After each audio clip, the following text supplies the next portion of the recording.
como moeda global está mais enfraquecida, o valor dele está caindo, né? O que a gente pode fazer? Eu acho que a China não está pronta ainda para ter uma moeda que assuma o protagonismo que o dólar tem hoje no mundo. O papel do dólar como moeda global é um papel temporário. Do ano de 2020, que foi a pandemia, a gente criou mais dólares do que nos 200 anos anteriores. Mais ou menos aí a gente vai ter o real com a metade do poder de compra que tem hoje.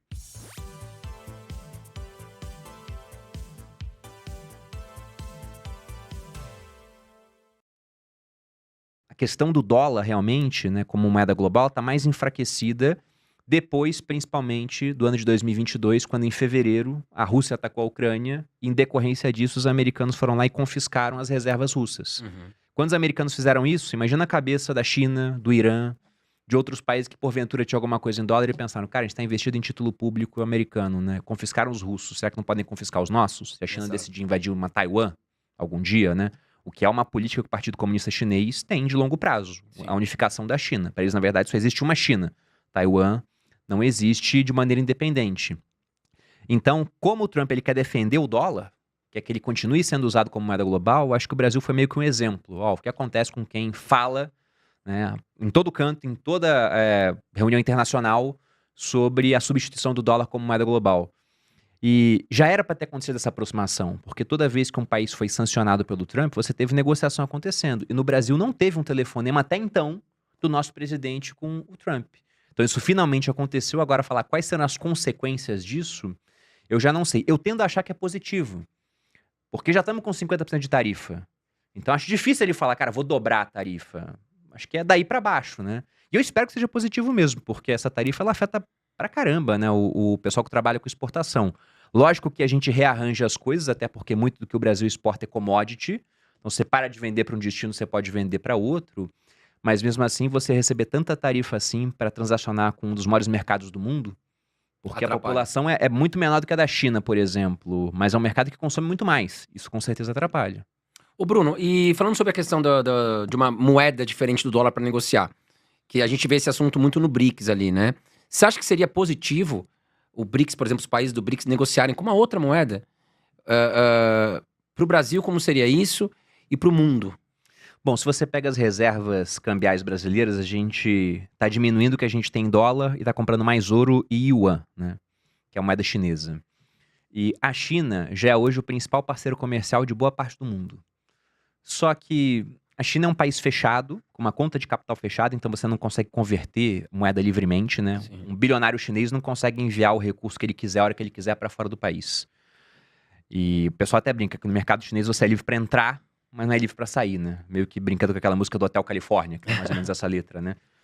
Então, eu acho que a China não está pronta ainda para ter uma moeda que assuma o protagonismo que o dólar tem hoje no mundo. Só que o papel do dólar como moeda global é um papel temporário, porque a gente já teve esse papel executado por outras moedas durante algum tempo, séculos geralmente, mas é sempre temporário, porque existe aquele chamado dilema de Triffin, né? Porque o que acontece? Qual o principal produto de exportação dos americanos hoje? É o dólar. Sim. Os americanos consomem muito mais do que importam, muito né? serviços, Muito mais do que eles exportam. E aí, para pagar essa diferença, pô, importei muito, exportei também, mas tem um saldo. Eles pagam com dólar, né? O dólar indo para fora dos Estados Unidos.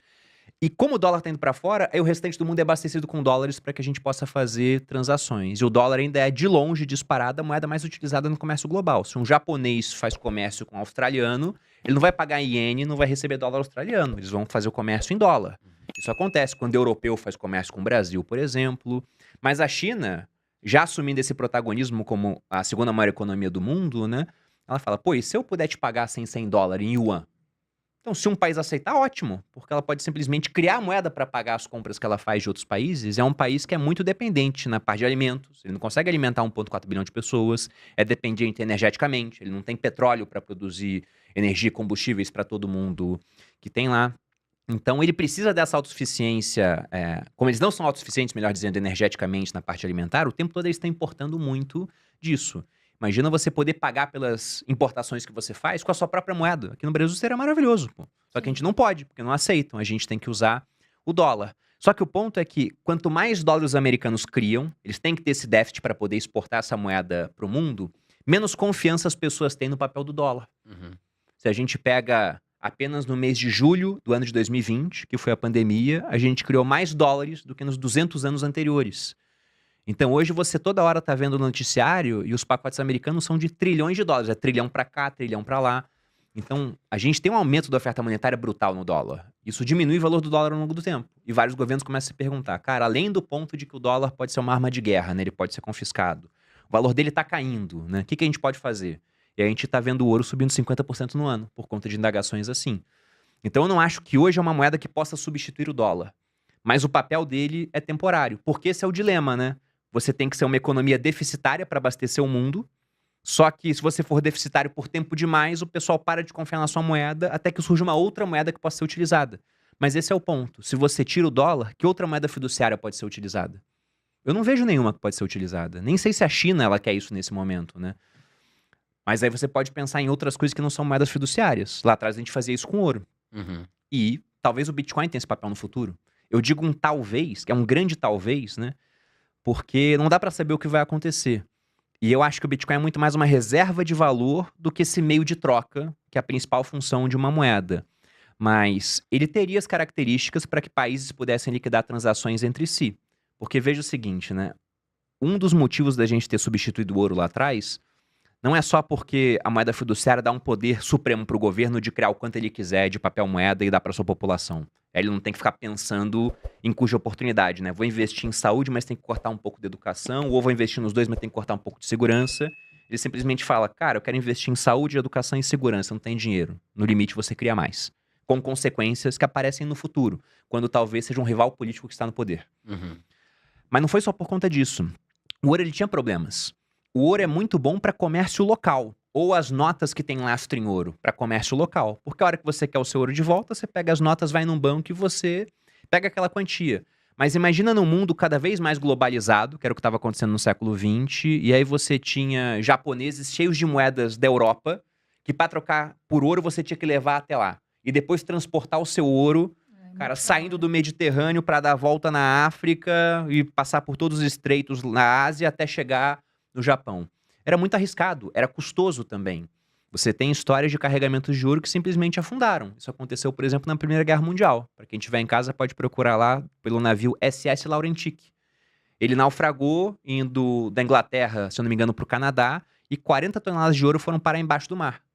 Resgataram as barras todas, mas a um custo que é Altíssimo. bem alto. Alto, exato. Então veja que o ouro ele tinha esse problema espacial. Ele era muito bom quando você pensa do ponto de vista temporal, porque ele mantém o seu valor ao longo do tempo.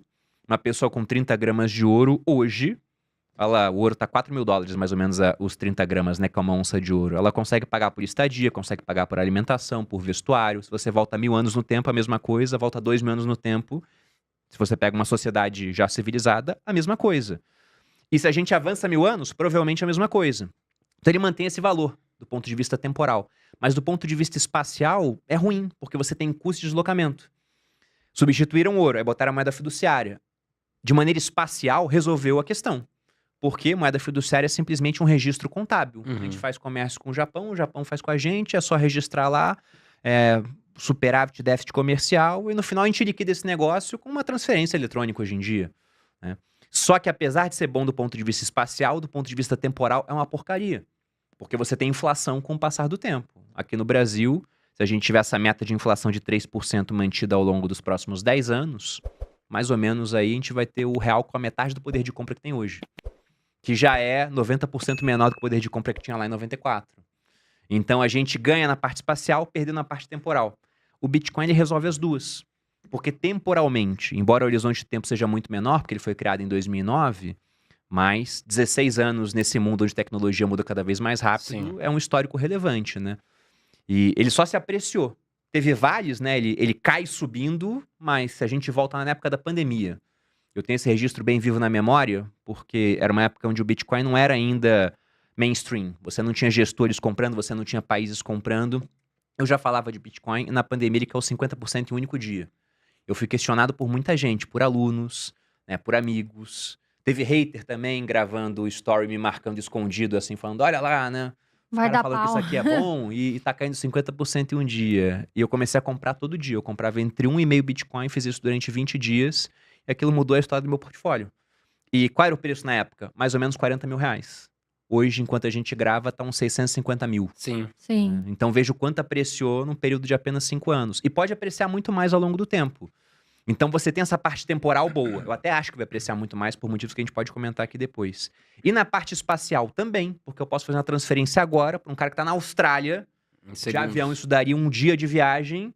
E, cara, cai lá em questão de segundos, ou se eu usar a rede tradicional do Bitcoin, e no máximo 10 minutos. Se eu boto uma taxa mais alta ali, sendo que essa taxa, vamos supor que ela seja de 10 dólares, né?